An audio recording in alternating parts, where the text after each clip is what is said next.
Hey folks, it's Chris Dyer at Reborn Martial Arts here in Springfield, Virginia, and we are going to continue on our series about the 8 energies, the Bafa. Today we're going to talk about JIIT, or pressing.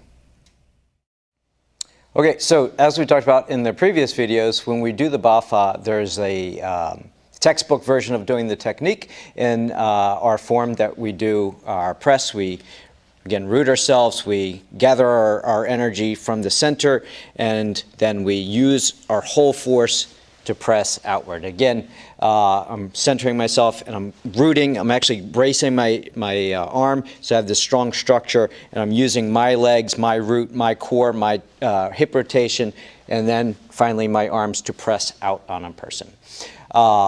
But again, as I talked about in our previous videos, that is teaching us the textbook version of doing the technique is teaching us the heart of what pressing is. So pressing can be displayed in a lot of different ways, but we're going to look at some applications on how to actually use this in a martial context.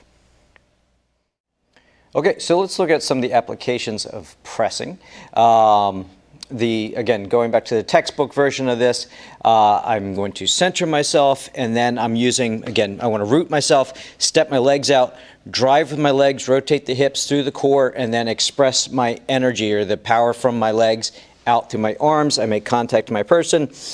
I want to make sure they have a strong structural support through here, so I'm actually bracing my own hand, and I can drive person away. So think about you're pushing a car, and you need to root everything and then drive with your whole body to do that action. Now, there's lots of different ways that we can represent this or use this type of movement. The first one, we actually teach this as a defense against someone that's putting you into like arm lock or arm bar. So if he grabs onto my arm and starts driving me down, this is really, really bad position. So we come, as he's moving into position or as he's getting there, I take my own hand, I do that exact same bracing through here, I step in, and then I use the shove action to break the arm lock, and I'm also driving him back, and my arm is now in a safe position as we do this. This is a great way to represent this.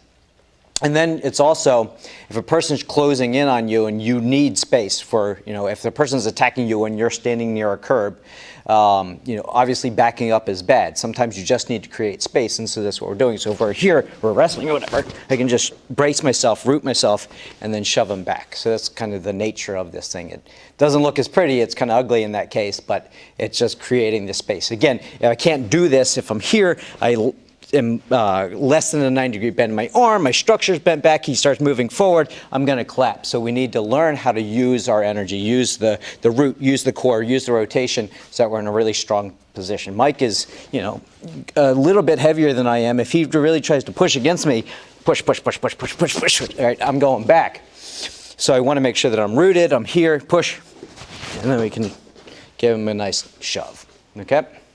So that is pressing action.